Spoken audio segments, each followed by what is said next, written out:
सफलता प्राप्त करने के लिए केवल कड़ी मेहनत ही नहीं, अपने आप पर विश्वास रखना भी बहुत ज़रूरी होता है।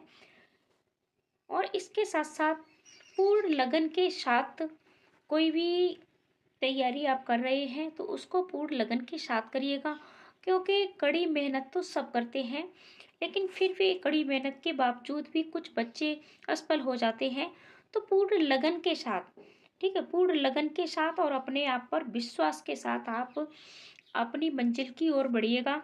मेहनत तो आप कर ही रहे हैं, ठीक है? ये 2 चीज़ भी आप अवश्य अपने साथ करिएगा कि आपको अपने आप पर विश्वास होना चाहिए और विश्वास के साथ-साथ आप लगन के साथ पढ़िएगा, तो निश्चित ही आप सफल होंगे। और जो भी लोग सीटेट की तैयारी कर रहे हैं, तो मैं आपको बता दूँ कि सीटेट पास करना इतना कठिन नहीं है। ये आप 2 चीज़ अभी से अपना लीजिएगा। एक है आपका पीवाईक्यू की प्रैक्टिस और दूसरा है एनसीईआरटी बुक्स, ठीक है? और कुछ कॉन्सेप्ट आपको क्लियर करने हैं, तो आपका सीटेट पहली बार में ही अ, अवश्य मतलब आप सीटेट में सफल हो जाएँगे।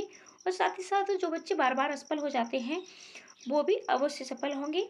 तो इसके लिए आप हमारे चैनल पर जो भी आपको ट्रिक और टिप्स पर वीडियो मिलती हैं, उन्हें आप अवश्य देखें, साथ ही साथ प्रैक्टिस भी करते रहें। तो चलो शुरुआत करते हैं। 10 प्रश्न हमने कल कर लिए थे, आज हम आगे के प्रश्नों को हल करेंगे।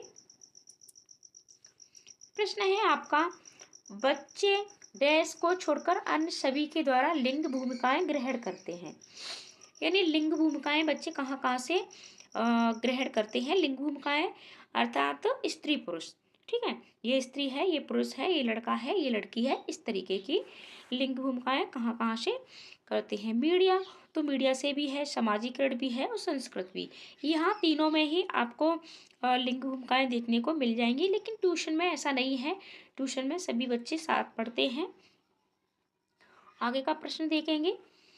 मानकीकृत परीक्षणों की आलोचनाओं में से एक यह है कि वे मुख्य रूप से मुख्य धारा की संस्कृति का प्रतिनिधित्व करते हैं और इसलिए पक्षपाती हैं।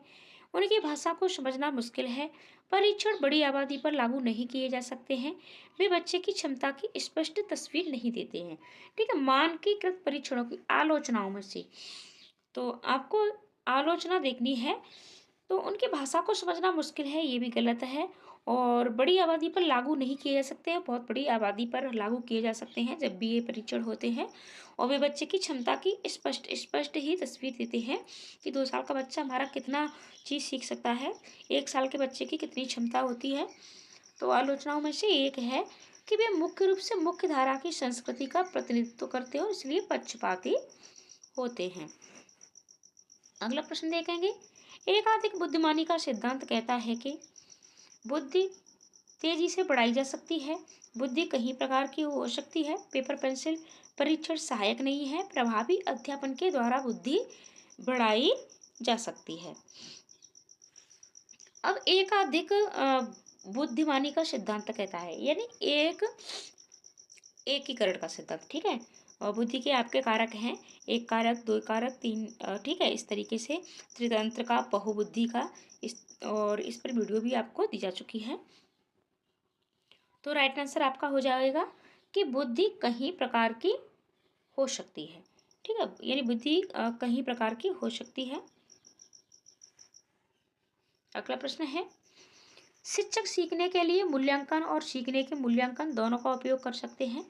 बच्चों की प्रगति और उपलब्धि स्तर को जानने में, बच्चे की सीखने की ज़रूरतों को जानने में, तदनुसार शिक्षण रणनीति का चयन करने में, आवधिक अंतरालों पर बच्चे के प्रदर्शन का आकलन करने और उसके प्रदर्शन को प्रमाणित करने में, बच्चों की प्रगति की निगरानी करने और उनके सीखने के अंतराल को भरने के लिए उचित लक्ष्य निर्धारित करने में। अब प्रश्न पढ़िए आपका, आप लोग शिक्षक सीखने के लिए मूल्यांकन और सीखने के मूल्यांकन दोनों का उपयोग कर सकते हैं, ठीक है? देखो आपके दो होते हैं, एक सीखने में मूल्यांकन और एक सीखने का मूल्यांकन, ठीक है? तो राइट आंसर आपका क्या होगा, नंबर 1, यानी बच्चों की प्रगति और उपलब्धि स्तर को जानने में, यानी बच्चे ने कितनी प्रगति की और कितनी उसने उपलब्धि प्राप्त की है। अगला प्रश्न है, निम्नलिखित में से कौन सा सतत और व्यापक मूल्यांकन से संबंधित नहीं है? यहाँ आपसे नहीं पूछा है।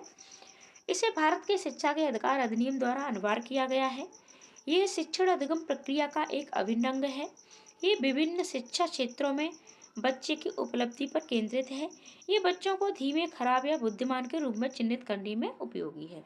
यानी बच्चों का जो सतत और व्यापक मूल्यांकन से संबंधित नहीं पूछा है आपसे। तो फिर राइट आंसर आपका क्या होगा?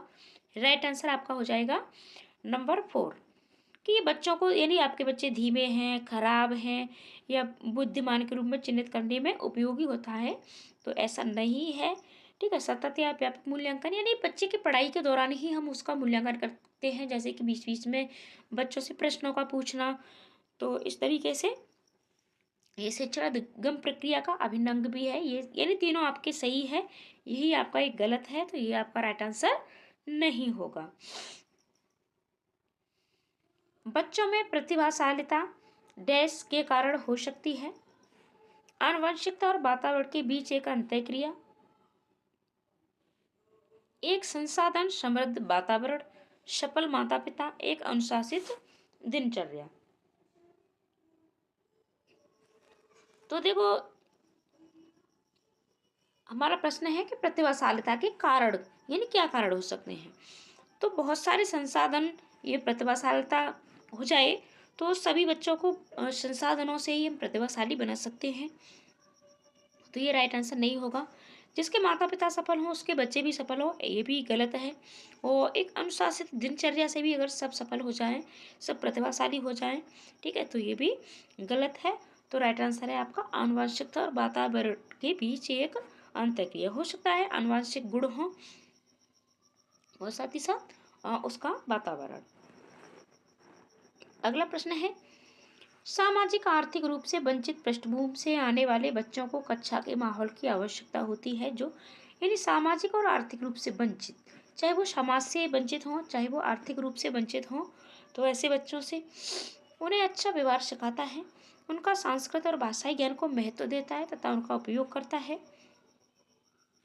उनकी भाषा के उपयोग को हतोत्साहित, देखो जहाँ भी बात हतोत्साहित की आपकी आ जाए, ठीक है, वो आपके राइट आंसर नहीं हो सकता है। आपको बच्चे को कभी भी किसी भी तरीके से हतोत्साहित नहीं करना है।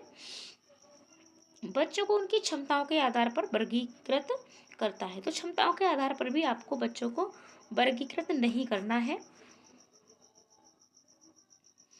तो राइट आंसर आपका क्या होगा? राइट आंसर आपका होगा नंबर 2, उनके सांस्कृतिक और भाषाई ज्ञान को महत्व देता है। आपकी क्लास में चाहे कैसा भी बच्चा हो, ठीक है, तो हमारी जो समावेशी शिक्षा है वो क्या कहती है कि आपको सभी बच्चों को उनकी, चाहे कोई भी भाषा हो, चाहे कोई भी समाज हो, सबको आपको क्या करना है? महत्व देना है। अगला प्रश्न है, कक्षा में सृजनात्मक और प्रतिभाशाली बच्चों के लिए आवश्यक हस्तक्षेप निर्भर करता है शिक्षक द्वारा अनुकूलित और प्रेरक निर्देशन के तरीकों के उपयोग पर, उन्हें अतिरिक्त समय दिए जाने पर, उनके प्रति स्नेही होने के नाते, उन्हें अन्य बच्चों को पढ़ाने की जिम्मेदारी देने पर। तो यानी जो भी आपकी क्लास में बच्चे सृजनात्मक हैं, प्रतिभाशाली हैं, तो आप उनके लिए क्या कर सकते हैं? अतिरिक्त समय नहीं देना है, स्नेही नहीं होना है, ठीक है, और उन्हें अन्य बच्चों की पढ़ाई की जिम्मेदारी भी आपको नहीं देनी है। तो राइट आंसर आपका हो जाएगा नंबर 1, यानी शिक्षक द्वारा अनुकूलित और प्रेरक निर्देशन के तरीकों के उपयोग पर आप उनको प्रेरित कर सकते हो। अगला प्रश्न है, अति संवेदनशील बच्चों को सीखने में मदद करने के लिए निम्नलिखित में से कौन सा तरीका उपयुक्त तरीका नहीं है? यानी आपकी कक्षा में अति संवेदनशील बच्चे हैं, तो उनके सीखने में मदद करने में कौन सा एक तरीका है जो उपयुक्त नहीं है? बाकी के सभी आप दे सकते हो बच्चों के लिए। एक कार्य को छोटे प्रबंधनीय खंडों में तोड़ना, ये बहुत ही परफेक्ट है कि जो बच्चे अति संवेदनशील होते हैं उनको छोटे छोटे कार्य आप दे सकते हैं, एक ही कार्य को कई टुकड़ों में दे सकते हैं। अधिगम के वैकल्पिक तरीकों की पेशकश, तो ये भी आपका सही है। उनके दैनिक कार्यों में शारीरिक गतिविधि का समावेश, ठीक है, यानी उनकी खेल क्रिया के द्वारा आप पढ़ा सकते हो, शारीरिक गतिविधि भी आप करवा सकते हो। बेचैन होने पर अक्सर उन्हें फटकार लगाना, आपको चाहे अति संवेदनशील बच्चा हो, चाहे प्रतिभाशाली हो, चाहे सामान्य हो, आपको कभी भी किसी भी बच्चे को फटकार नहीं लगानी है। तो राइट आंसर आपका यही हो जाएगा। अगर आप चैनल पर नए हैं तो चैनल को सब्सक्राइब कर लें, वीडियो को शेयर भी कर दें, क्योंकि फूड पेडागोजी के साथ हम प्रश्नों को सॉल्व करवाते हैं। अलग अलग सोच वाले पैटर्न उन बच्चों की पहचान करते हैं जो विकलांग हैं, डिसलेक्सिक है, सृजनात्मक है, प्रत्यास्थी हैं।